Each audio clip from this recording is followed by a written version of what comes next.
I'm Steve Good and welcome to my Scroll Saw Workshop. I just spent the last several minutes here working on a project that I wanted to show you guys and see what you think. This is the pattern I've been working on tonight. It's a eagle feather pattern that you can find in my pattern catalog for free at www.scrollsawworkshop.blogspot.com.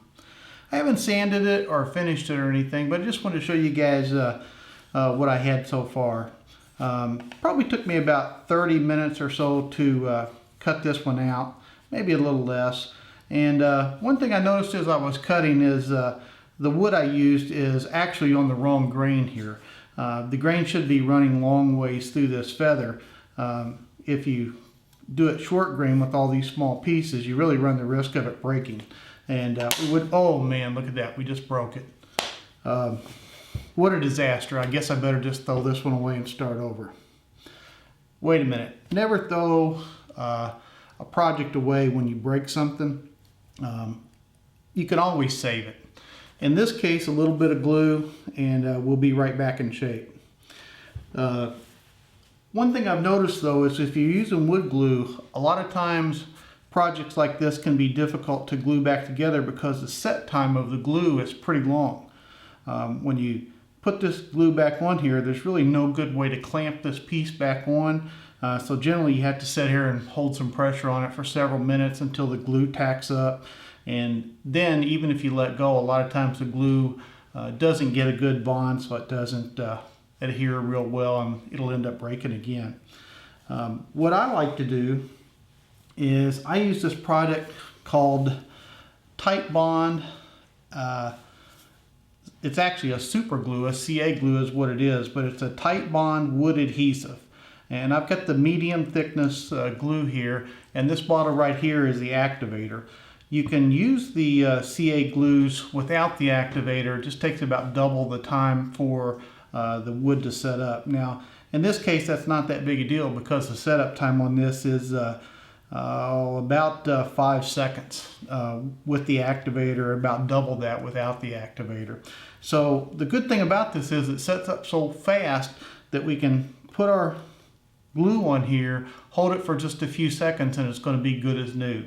When you use the product like this, you want to use the activator on one half of the broken part and the glue on the other half. Okay, let's go ahead and see if we can save this project. I'm going to go ahead and put the CA glue on this half and the activator on this half, and we'll hold it together and see how it does. Before you start, you want to make sure you've got it lined up right. You know, don't get it upside down, get it all glued up and then get it upside down or something.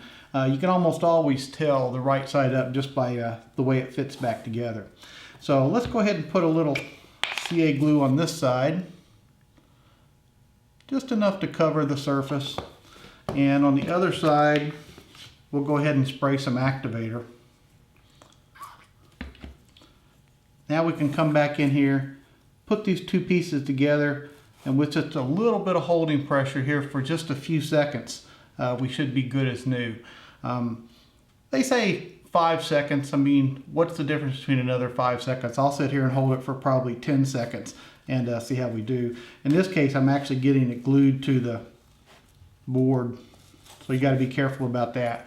But at this point, a little bit of sanding and that piece is going to be good as new, and you'll never know that it was ever broke. I think you can see here that you can't even tell that the piece was ever broken. I'm trying to give you as close up a look there as I can. Very clean break, and the CA glue put it back together, and just with a little bit of sanding, every indication that it was ever broken is gone. It's rather expensive. I can't remember exactly what I paid for it. I think the CA glue bottle for this size, which is 4 ounces, was about $20, and the activator's a little less than that. I can't remember for sure. But if you think about the fact that you're able to save a project that you've broken and the time you've put into it, and how little of this you're actually going to use over the years, these two bottles right here will probably last me a lifetime. I don't usually use this product to put the pieces together when I'm making projects, but every once in a while I will, just if I'm in a hurry. So anyway, that's how you save a scroll saw project if you've broken it. Hope you've enjoyed this video, and we'll see you next time here at the Scroll Saw Workshop.